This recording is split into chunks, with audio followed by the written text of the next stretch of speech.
firman Tuhan yang saya ambil dari Injil Matius pasal 23 ayat 27 sampai ayat 28. Injil Matius pasal 23 ayat 27 ayatnya yang ke-28.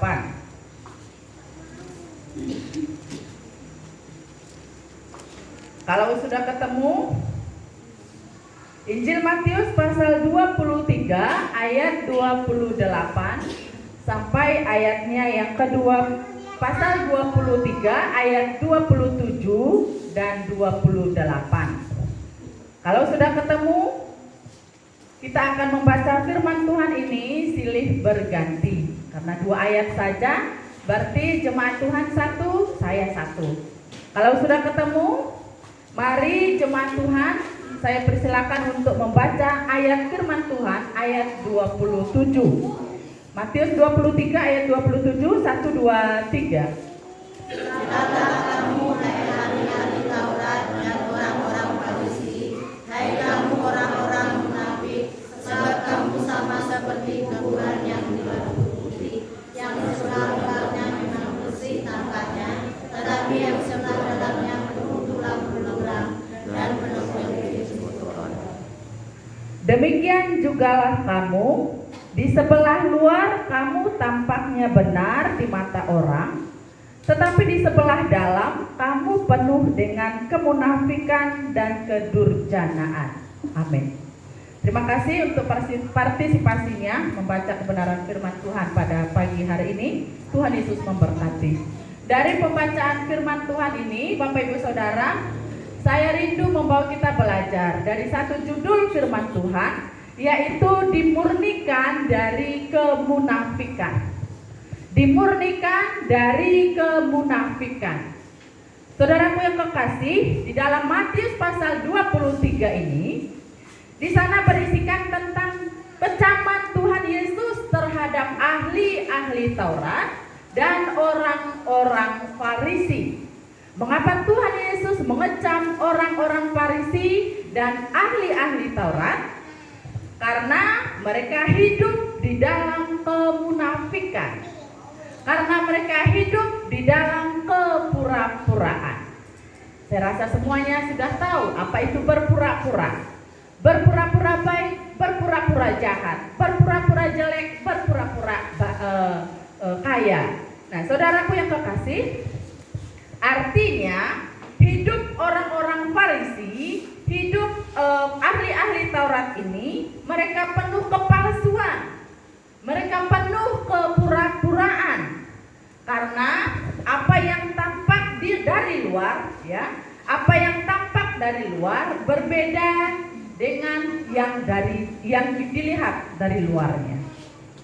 Artinya mereka tahu kebenaran firman Tuhan, bahkan ke-10 firman Tuhan pun mereka tahu.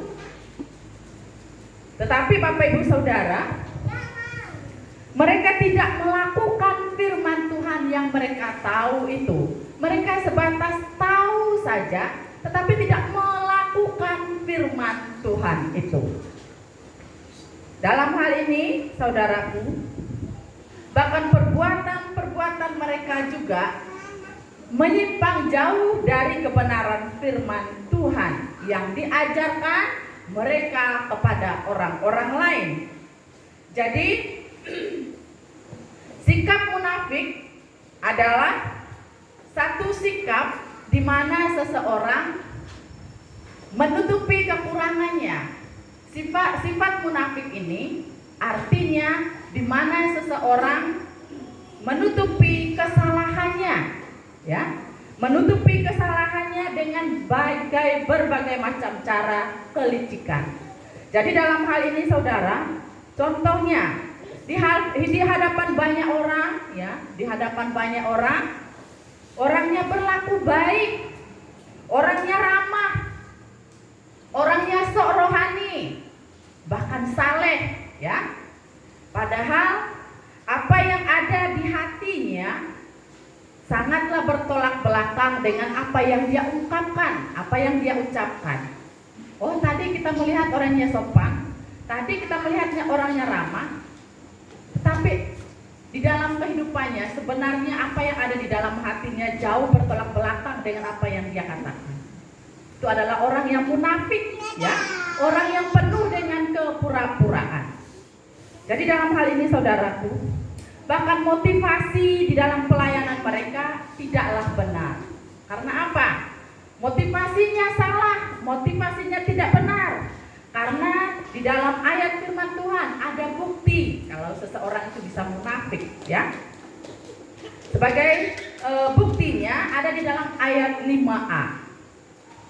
Di sana mengatakan semua pekerjaan yang mereka lakukan hanya dimaksud untuk dilihat oleh orang lain.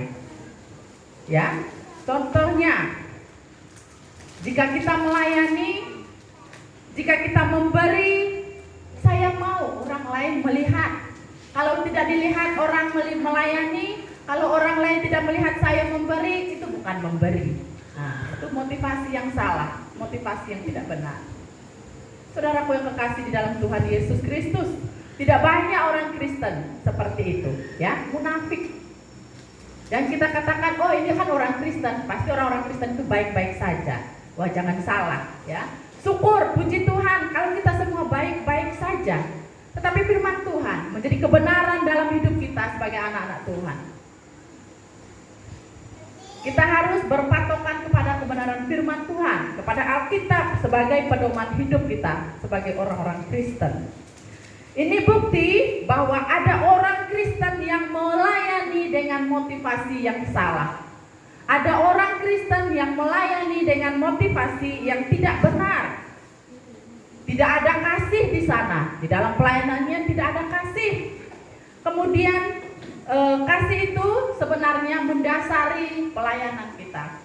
Tetapi pada dasarnya orang yang munafik adalah tidak ada kasih di sana yang mendasari pelayanannya. Karena mereka melakukan pekerjaan-pekerjaan rohani hanya ingin dipuji orang, hanya ingin dilihat oleh orang, hanya ingin disanjung oleh orang. Wah, ini kok baik pelayanannya. Oh, ini berajin orangnya pergi gereja. Saudaraku yang kekasih di dalam Tuhan Yesus Kristus, firman Tuhan pada hari ini sangat keras, ya. Firman Tuhan hari ini sangat keras bagi saya dan saudara. Bagaimana kehidupan saya dan saudara selama ini? Apakah kita termasuk orang-orang yang pernah munafik ataupun sekarang ini sedang munafik, ya? Berpura-pura baik, padahal menurut kalau saya melihat orang itu baik, penilaian saya pasti hatinya juga baik, ya. Tapi berbeda dengan firman Tuhan. Ternyata manusia punya kelebihan, ya, licik seperti ular. Apa yang keluar dari mulutnya, dari tindakannya, ya, dia baik-baik saja, dia sopan, dia ramah, lemah lembut terhadap pribadi kita. Tetapi sebaliknya di dalam hatinya bertolak belakang, ya, busuk. Saudaraku yang terkasih di dalam Tuhan Yesus Kristus, Tuhan Yesus memberi nasihat di dalam ayat 3. Turutilah dan lakukanlah segala sesuatu yang mereka ajarkan, ya. Turuti dan lakukanlah segala sesuatu yang mereka ajarkan kepadamu. Tetapi, ada kata tetapi, janganlah kamu turuti perbuatan-perbuatan mereka, karena mereka mengajarkannya tetapi tidak melakukan hal itu. Jadi dalam hal ini sangat jelas firman Tuhan. Orang yang munafik digambarkan seperti kuburan yang dilabur putih, ya. Seperti ayat pembacaan kita ayat 27 tadi. Kuburan yang dilabur putih yang sebelah luarnya memang bersih tampaknya, tetapi yang sebelah dalamnya penuh tulang belulang dan penuh dengan kotoran. Itu ada ayat firman Tuhan, ya. Jadi dalam hal ini artinya Bapak Ibu Saudara, di luarnya tampak putih, di luarnya tampak bersih, rapi. Wah, tersusun rapi dalam berpakaian pun. Pokoknya dalam semuanya. Pokoknya acungi jempol. Tetapi di dalamnya penuh dengan kebusukan, penuh dengan kemunafikan di dalam hatinya.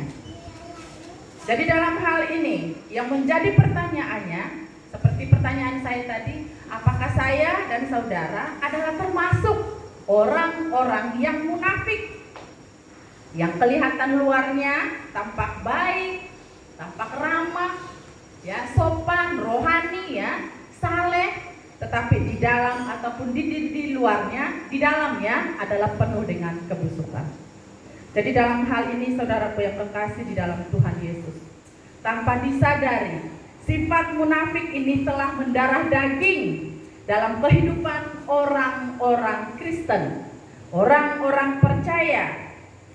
Dalam hal ini kita perlu dimurnikan dengan firman Tuhan. Ya, kita perlu dimurnikan dari berbagai macam kemunafikan. Karena kemunafikan itu tidak akan membawa engkau masuk di dalam kerajaan surga. Mungkin engkau mau di dalam dunia ini, saya mau dihargai, saya mau dilihat oleh orang, saya mau bekerja supaya disanjung. Wah, kalau seperti ini paling tidak biasanya ya, dalam saya menjabat, paling tidak saya berbuat ini supaya menjadi kenangan, sebatas kenangan. Saya membuat ini supaya dilihat, dikenang orang, ya, dikenang orang. Oh, pada waktu ini menjabat sebagai majelis gereja, ada yang dia buat.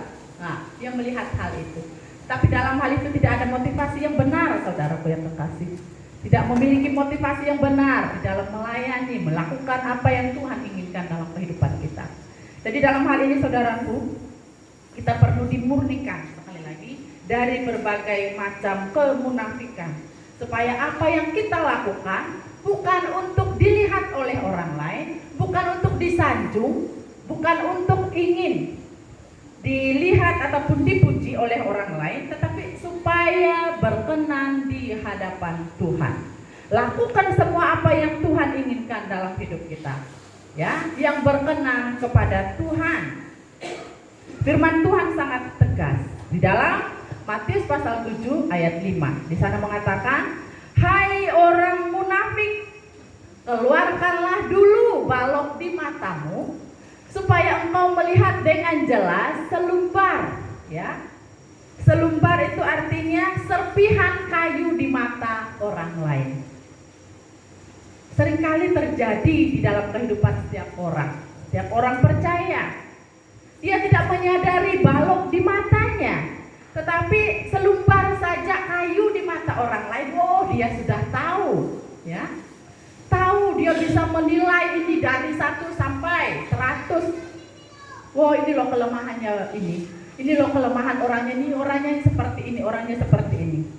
Kalau dibalik, ya, kalau dibalik, kita yang menilai orang lain itu mungkin merasa diri kita sempurna, tidak ada penilaian apa-apa terhadap diri saya, karena saya ini adalah sempurna. Kita suka menuntut orang lain untuk menjadi teladan. Kita suka menuntut orang lain menjadi baik, menjadi contoh, menjadi teladan. Yang menjadi pertanyaannya Bapak Ibu Saudara,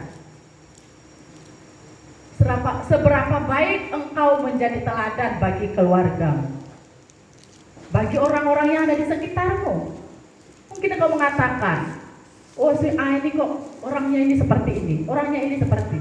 Lihat dulu siapa dirimu, ya. Apakah engkau begitu sempurna di hadapan manusia, begitu sempurna di hadapan Tuhan? Begitu sombongnya kita membanggakan diri, saya adalah orang yang sempurna, engkau adalah orang yang tidak sempurna. Saudaraku yang kekasih, kita mudah menghakimi orang, ya, mudah menghakimi orang lain, melihat kelemahan orang lain. Semestinya kelebihanku, kekuranganmu, kelebihanmu, ya, kekuranganku juga. Jadi artinya kita saling menutupi, saling melengkapi kekurangan dan kelebihan itu. Bukan untuk kita ada kelebihan menjadi sombong. Ya, dalam hal ini Bapak Ibu Saudara yang dikasihi oleh Tuhan Yesus Kristus, kita harus mengintrospeksi diri kita. Sejauh mana saya menjadi teladan bagi keluarga saya, bagi anak saya, bagi istri, bagi suami saya, bagi kaum keluarga saya. Sehingga kita tidak menuntut apa-apa dari orang ya, untuk menjadi teladan bagi diri kita. Oleh sebab itu saudaraku, dalam hal ini mungkin sebagai orang Kristen kita tidak pernah, contohnya kita menuntut keteladanan ataupun menuntut contoh yang terbaik dari orang lain. Contoh di dalam keluarga. Secara manusia kita tidak pernah mengajarkan keluarga kita untuk mencuri, ya. Secara manusia mungkin kita tidak pernah mencuri malah. Tidak pernah mencuri selama umur kita menjadi dari kecil sampai tua, tidak pernah mencuri. Di hadapan manusia, di hadapan masyarakat mereka melihat, oh keluarga ini tidak pernah ada masalah, tidak ada apalagi yang namanya mencuri. Itu perbuatan yang sangat celah. Tetapi kalau dilihat dari segi kerohanian, apakah engkau pernah memberikan persepuluhanmu di hadapan Tuhan? Engkau tidak mengajarkan anak dan istrimu, keluarga-keluargamu untuk memberikan persepuluhan. Di hadapan Tuhan engkau sudah membawa keluargamu kepada dosa, ya, melakukan dosa karena tidak mau menjadi teladan, menjadi contoh yang baik bagi keluargamu. Mungkin seperti yang saya katakan tadi, di secara manusia, secara masyarakat, engkau tidak pernah berbuat jahat, tidak pernah mencuri, keluargamu pun tidak. Tetapi di hadapan Tuhan, Bapak Ibu Saudara, engkau sudah pasti mencuri di hadapan Tuhan. Kita berusaha di hadapan manusia untuk tidak melakukan hal-hal yang cela, tetapi engkau sendiri tidak menyadari bahwa dirimu sendiri adalah mencelakakan dirimu sendiri. Dengan perbuatanmu tidak memuliakan nama Tuhan. Saudaraku yang terkasih di dalam Tuhan Yesus Kristus, itu makanya kebenaran firman Tuhan pada pagi hari ini mengajarkan saya dan saudara untuk kita senantiasa membenahi diri kita di hadapan Tuhan. Jangan kita sibuk repot dengan kelemahan, kekurangan orang lain, tetapi sibuklah dirimu untuk bersekutu mencari Tuhan yang benar. Ya, jangan istilahnya tomat. Ya, hari Minggu bertobat, hari lain kumat, kambuh. Wah, kebiasaannya setiap hari tidak pernah berubah dari dulu sampai sekarang. Itu namanya kekristenan tomat, ya. Hari Minggu bertobat, wah kalau hari Minggu beribadah sampai nangis-nangis.